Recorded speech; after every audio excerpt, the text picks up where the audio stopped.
सियालकोट का आपने नाम सुना होगा।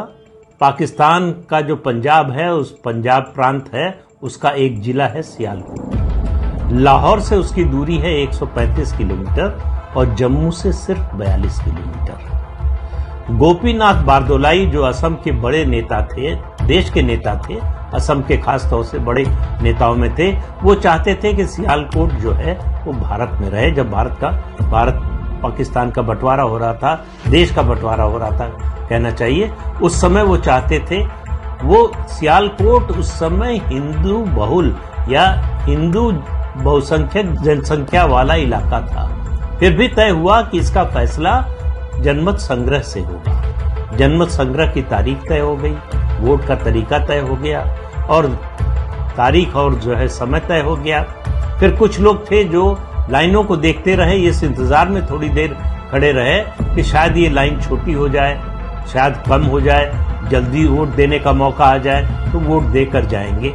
लेकिन वो भी थोड़ी देर बाद थक गए या कहिए उनको अपने आराम की याद आ गई, वो भी लाइनें छोड़कर जो है या लाइन में शामिल हुए बिना वो घर लौट गए, वोट नहीं दिया। इस जनमत संग्रह का नतीजा ये आया कि 55,000 मतों से ये प्रस्ताव पास हुआ कि सियालकोट को पाकिस्तान में शामिल किया जाए। सियालकोट भारत में शामिल होते होते पाकिस्तान में चला गया। मालूम है क्यों? 1 लाख हिंदुओं ने वोट नहीं किया। उस समय सियालकोट में हिंदुओं की कुल आबादी थी 2,31,000, 2,31,000। उसमें से 1 लाख ने वोट नहीं दिया। 55,000 से यह प्रस्ताव गिर गया। उसके बाद आपको याद होगा कि 1946 का 16 अगस्त का दिन, जब जिन्ना ने डायरेक्ट एक्शन की कॉल दी, जब डायरेक्ट एक्शन की कॉल दी तो उसका कहर जो है वो सियालकोट में भी बरपा। हिंदू औरतों की इज्जत लूटी गई, उनकी हत्या की गई, बड़े पैमाने पर कत्लेआम हुआ और जो लोग आराम करने के लिए घर गए थे वो हमेशा के लिए आराम की नींद सुला दिए गए। और 1951 यानी ये 1941 के सेंसस की फिगर बताई मैंने, 2,31,000 हिंदू पॉपुलेशन थी और 1951 यानी 10 साल बाद जब सेंसस हुआ, और जब ये मैं बता रहा हूँ 1941 के सेंसस के आधार पर, तो 1946 की बात कर रहा हूँ। 1951 में जो सेंसस हुआ उसके मुताबिक सियालकोट में हिंदुओं की आबादी केवल 10,000 बची, केवल 10,000 बची। और 2017 की फिगर के अनुसार सियालकोट में हिंदुओं की आबादी सिर्फ 500 है। आज पता नहीं एक भी हिंदू वहां है या नहीं है।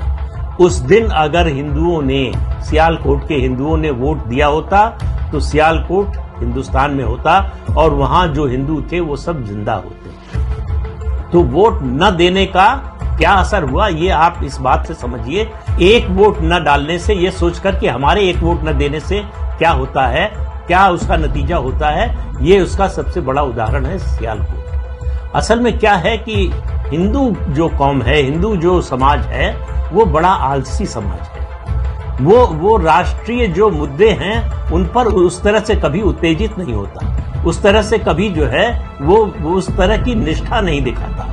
उसको लगता है कि हमारा व्यक्तिगत हित सदे उस काम में हमारी रुचि है। और खास तौर से सबसे अफसोस की बात यह है कि हिंदू समाज का जो पढ़ा लिखा वर्ग है वो और ज्यादा आलसी है इस मामले में। वो मतदान की तुलना में छुट्टी मनाना, घर में आराम करना ज्यादा पसंद करता है। आप चुनाव दर चुनाव देखिए, आजादी के बाद से शहरी इलाकों में, खासतौर से बड़े शहरों में मतदान का प्रतिशत सबसे कम होता है। इस देश में मेरा मानना है कि अगर जनतंत्र को, प्रजातंत्र को किसी ने बचा कर रखा है तो ग्रामीणों ने बचा कर रखा है, ग्रामीण जनता ने बचा कर रखा है, जो कम पढ़े लिखे हैं, जिनको नासमझ समझा जाता है। दरअसल इस देश में जनतंत्र के सबसे बड़े रक्षक वही लोग हैं। तो वोट देने जाएंगे नहीं और नरेंद्र मोदी से ये अपेक्षा करेंगे कि वो देश में क्रांति कर दे, सब कुछ बदल दे, लेकिन हमसे वोट देने के लिए ना कहें। हम वोट देने के लिए नहीं निकलेंगे।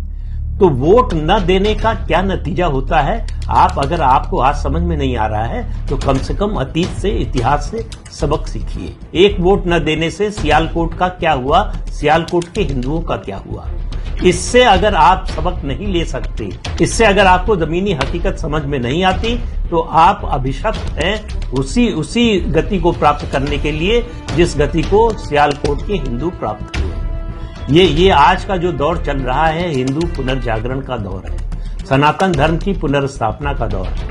इसमें मैं कहता हूं कि अगर आप नरेंद्र मोदी के खिलाफ हैं तो निकलकर उनके खिलाफ वोट दीजिए, लेकिन वोट दीजिए। अगर मोदी के पक्ष में हैं तो उनके हाथ अगर मजबूत करना चाहते हैं तो उनके पक्ष में वोट दीजिए। किसी को वोट दीजिए, लेकिन वोट जरूर दीजिए। ये सोचना कि हमारा एक वोट नहीं पड़ेगा तो क्या होगा, ये जो वोटिंग परसेंटेज गिरा है उसमें सबसे बड़ा कारण मैं यही मानता हूं। जब आपके मन में ये ख्याल आए कि एक वोट से क्या फर्क पड़ेगा, हम वोट नहीं देंगे तो क्या अंतर आ जाएगा, नतीजा तो तय है, तब आप याद कीजिए सियालकोट की घटना। सियालकोट के हिंदुओं ने अगर इस तरह से न सोचा होता, अगर आराम